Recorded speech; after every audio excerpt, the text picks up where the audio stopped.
Okay. Muscle. Firstly, Mr. Strong. Mr. Strong is the strongest person in the whole wide world. What a legend. A setback is just a set-up for a comeback. This is an absolutely crucial principle in motivation and in discipline, and whenever we're trying to achieve something, we're trying to achieve a goal, we're trying to turn something around, we're trying to turn our life around, we are engaged in the process of self-development.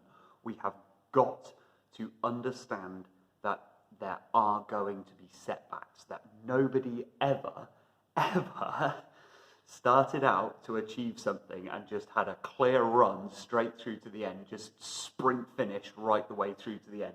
Maybe it has happened, but let's think of it like this.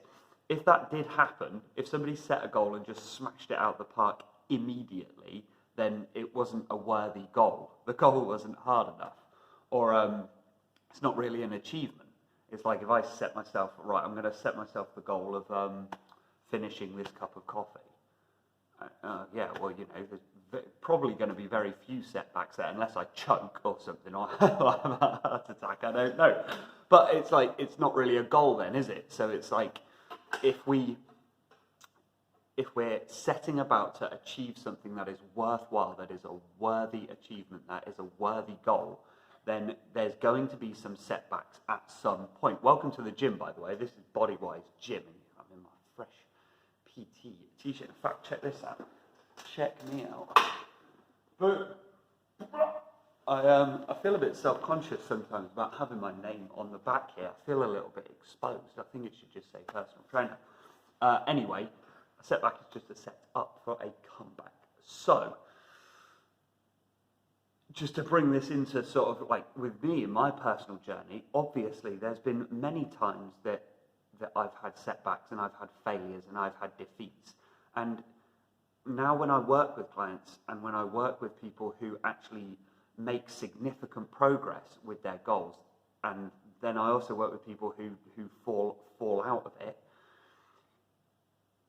the crucial thing is the way that people are reacting to when there's a setback, when something happens that directly interferes with achieving that goal.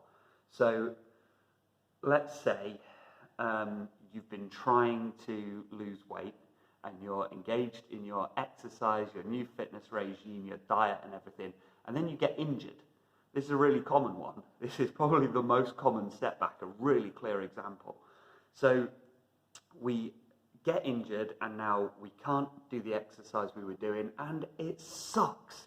It sucks. It feels so unfair, and it is unfair. You don't deserve that. You know, you've been trying and then you get injured, but it's going to happen. It's going to happen. We have to get prepared for that. We have to understand that this is a natural part of the process. And the key for me, like when I first started, I was really overweight and I was getting into my running, started running, and I had an ankle injury.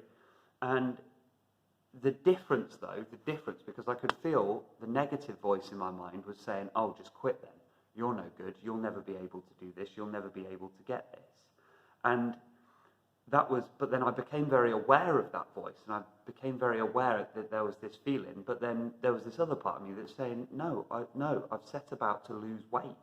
It doesn't matter that I've gotten injured. There must be a way to achieve this, regardless of whether my ankle is perfectly healthy or not. So I found this like arm bike that was at the gym, so it's like a way of doing cardio that doesn't involve your legs. And just because you've got an ankle injury, that doesn't mean anything about your diet, does it? You don't have to change your diet at all. I was like, right, well, I'll just drop my calories a bit because I'm not doing as much training. And actually, then it transpired that by taking that break and taking that breather, it was actually a little easier to stick with my diet because I wasn't quite so exhausted and fatigued all of the time. So I learned a huge amount from that. So learning from the setback is huge. It happens if you're trying to overcome an addiction. It's a tricky one, but at some point you're probably gonna like, very few people, although it does happen, very few people just go, right, I'm gonna stop, and then just bang, hit 100% sobriety forever. there's usually some, what they sometimes call relapses. I don't like using that word because it makes it sound like something that's happening to you, and it's not. So with me and overcoming my addiction, when I had those moments, the difference, so I went back to drinking. Basically, words are important here. It's really important. When I went back to drinking, then I would look back at this, and my previous mindset was, oh, it's because I had a really bad time. I had a bad time at work. Oh, I was really stressed. I was really anxious, and so, I had no choice, and I had to go to the alcohol. But then I started to look back at things and said, actually, no, hang on a minute, what's that got to do with anything? If the decision is to not drink, then what does it matter what the external factors are? Let's bring that locus of control to the internal locus of control. We don't have to worry about the external factors. It's like, no, the decision's to not drink. So we can learn so much from that setback. And it's about accepting what's happened, draw a line under it, and you just carry straight on with the goal. Whatever you need to learn from that setback, you learn from it, you keep goal, you keep at it, you keep on target, you stay result focused, and you just keep on going and find a way to make it happen. No matter what the setback is, there will be a way around it. There will be. A setback is just a set up for a comeback. And it's got so much more meaning then when you do smash it, when you do get there. It's because you overcame something. You overcame this barrier. You overcame that barrier. You overcame this. You overcame that. You overcome this obstacle. So for me at the moment, it's obviously I've got this back injury, and it sucks, man. It sucks. I just want to smash the weight. I just want to go out running. But at some point, you have to just go, okay, right. Obviously, at this time, I can't do that until I've sorted this issue out. And there's an element of simply accepting what has happened, understand where you're at, try and listen to what your body is telling you, try and listen to what the universe is trying to tell you. There will be a lesson in there somewhere. And once that lesson is learned, you will come back so much stronger for it. A little bit wiser, a little bit more armed with knowledge, a little bit stronger. And with all of the injuries that I've had over my fitness career, actually, in learning to overcome my own fitness injuries, then I'm better equipped to help clients if they've got an injury. So if they say, yeah, my ankle hurts. So, oh yeah, I know all about that because I had to recover from that. Maybe we can try this foam rolling. Maybe we can try a way around it. We can still keep training. It's just we're not going to aggravate the ankle injury. It's all a learning process, and there is so much value in that learning process because especially just sitting down and reading book after book is boring. But when you have learned something as a result of overcoming adversity, that lesson is so powerful and so strong that it doesn't go anywhere. If you have learned something the hard way, if you learned it because you had to grind it out, think of military training. They put them through hell on earth. Why do you think they do that? Because that's where they're going.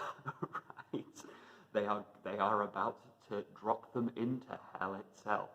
And so they need to prepare them for that. And every time there is what we would perceive as a setback, we can simply observe that and understand that it's a method for the universe to teach you how to deal with that when it happens in future. It is crucial to not just quit. It doesn't make any sense. To go, I set myself this goal, and the first barrier that comes up, we go, forget it then. If you keep doing that, if you start running away, you will never stop. And that's crucial. If you start trying to run away from the problem, you will never stop running. You're better just facing it head on. It's the same with when we face pain. Don't look for the anesthetic. Don't look for a way out. Don't look for a distraction. Just face it. You become invincible. Invincible because it doesn't matter. Physically, obviously, we can't become invincible because life doesn't work like that, does it? But if every single time there's a setback, there's some pain, there's something that happens to take us out and just hits us emotionally, mentally, physically, spiritually. It's just an attack. There's just something that's just gone wrong, or that we would ordinarily believe has gone wrong. When this happens, man, it's about understanding that it's not there to harm you. It's there to strengthen you. And if you run away and you try to anesthetize or distract from it, then you're losing what the universe was giving you as a fantastic lesson. You could have learned from that. Don't run. Don't hide. That's everything I got for you today.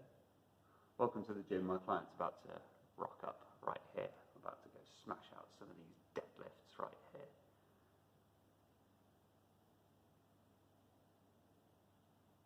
You still